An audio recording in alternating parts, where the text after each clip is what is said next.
So, how do you get the earnest money when a contract terminates?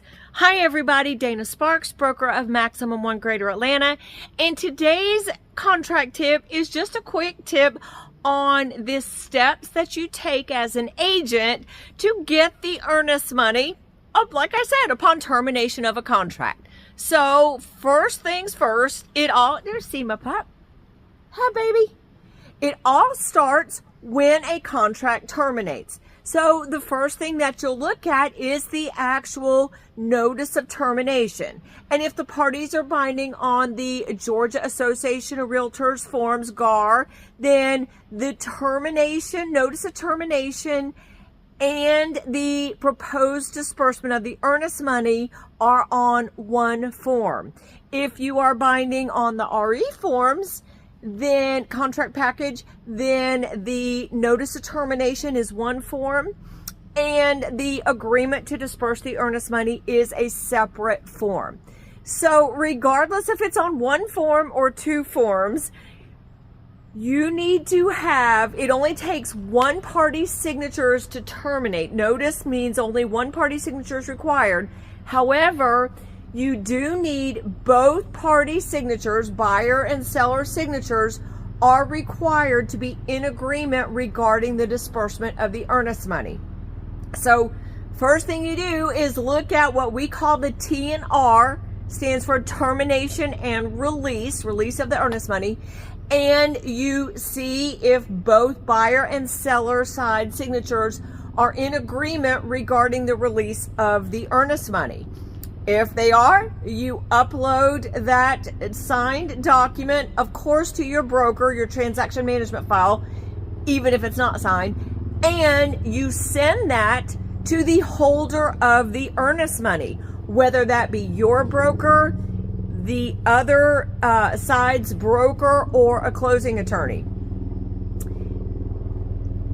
And you have to let the holder know how to get in touch with the party that is getting the earnest money, whether it be the buyer, there she is, the buyer or the seller. The holder needs to know how to get the money, the funds to that party. So you'll want to check with the holder how they disperse those funds. Some holders use the bill pay system, in which case it would go directly from their bank to that person's mailbox, and they would need their mailing address. Some will do it via wire, and they might need wire instructions. Some might do it via EFT or ACH, different kinds of electronic transfers, and they would need that information. Some holders might cut a check and you come pick it up, or the party getting the funds comes to the office and picks up the actual earnest money. So you need to find that out from the holder, what method they use to actually disperse the funds to the party that is getting the earnest money. The bigger issue is what happens when a contract terminates, but the buyer and the seller do not agree on the disbursement of the earnest money, on who gets the earnest money. Now, sometimes, so in other words, you don't have both buyer and seller signatures on that agreement to release the earnest money. Sometimes there is an actual dispute and a difference of opinion as to which party is contractually entitled to those funds.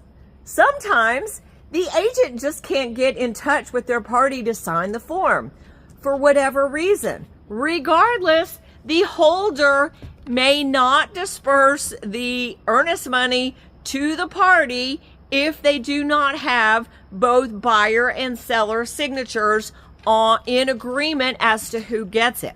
So what do you do as an agent? Well, the first thing you do is reach out to the co-op agent and for the party that is not signing it, and find out why they're not signing it. Is it just they can't get in touch with them, they can't find them, they haven't signed them yet? Or is the party upset and not in agreement with who is on the form to get the earnest money? So that first conversation that happens is between the agents.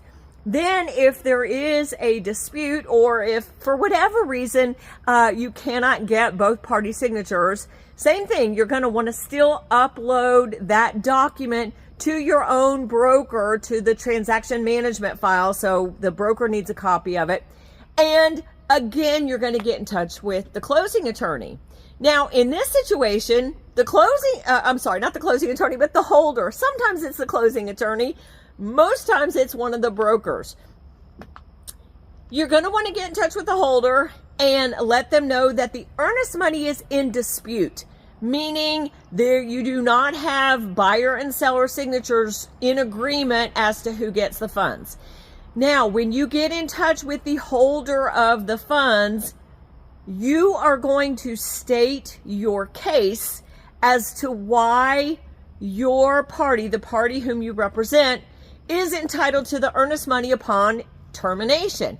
You're going to want to provide that holder with all the evidence and all the information. So you're going to send the holder the TNR with the agreement, to proposed disbursement not signed, copy of the contract, and then you're going to write an explanation explaining why the contractual evidence why your party should get the earnest money. For example, here was binding agreement date. They had a X number of days due diligence period. Here is where they sent notice of termination, and it was prior to the expiration of the due diligence period. Therefore, the buyer would be entitled to the earnest money even though the seller did not sign it.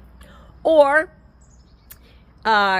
yes, here's the binding agreement. Here's the binding agreement date. They had an X number of days due diligence period. Yes, we, the sellers, did receive their notice of termination, but it was after, even though the buyer signed it before the expiration of the due diligence period, that notice of termination was not sent to the seller until after the expiration of the due diligence period. So you write out your explanation, you go through the contract. Here's where the GAR contract talks about notice.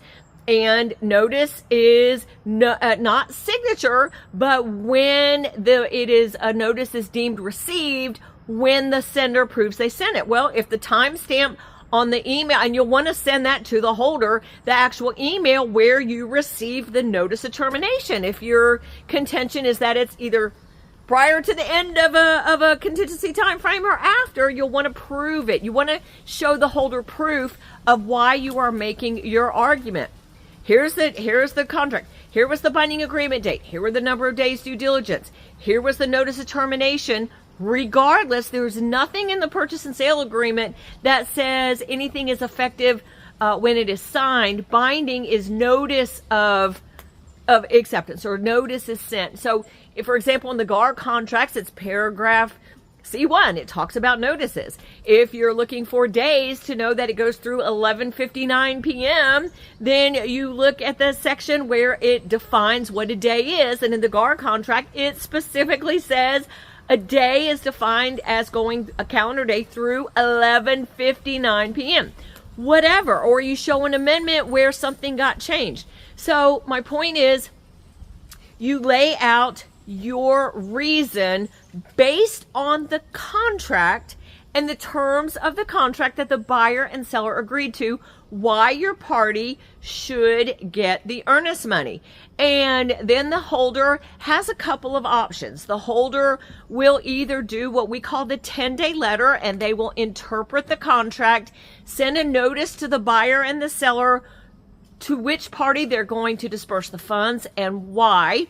And they can't disperse for 10 days. So the 11th day after the date of that notice is the earliest they can actually disperse the earnest money. That's why we call it the 10-day letter.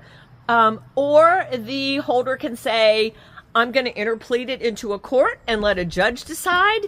Or I need more evidence, I need more information, I need a copy of this email, I need a copy of that email, and make their decision. And so that is the process. I've done other videos on the actual 10-day letter and earnest money, but I just wanted to bring to your attention what you do as an agent. The most important thing is getting the information to the holder, stating your case based on the contract, and also providing contact information for not only your party that you represent, but your broker, because the holder will want to also notify, they should notify the brokers involved in this situation too.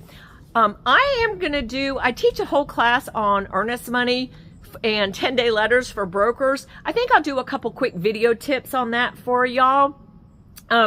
Just one quick caveat. If it is a cash transaction and the closing attorney is the holder of the earnest money and the parties are binding on the GAR, Georgia Association of Realtors contracts, and the closing attorney has signed those appropriate documents, if there's a dispute in the release of the earnest money upon termination, all cash transaction, closing attorney is holder, closing attorney cannot do the 10-day letter. It has to go to court as an interpleader action unless the buyer and the seller come to terms and agree who gets the earnest money. Hope this brief tip helped you out. Thank you so much for watching.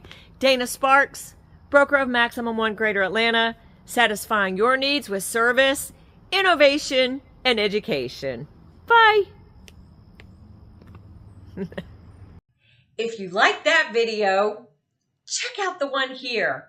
If you like the content on this entire channel, please click here to subscribe. I try to take even the most complicated of real estate situations and make them crystal clear. See what I did there? Real estate made crystal clear. Thank you guys so much for watching.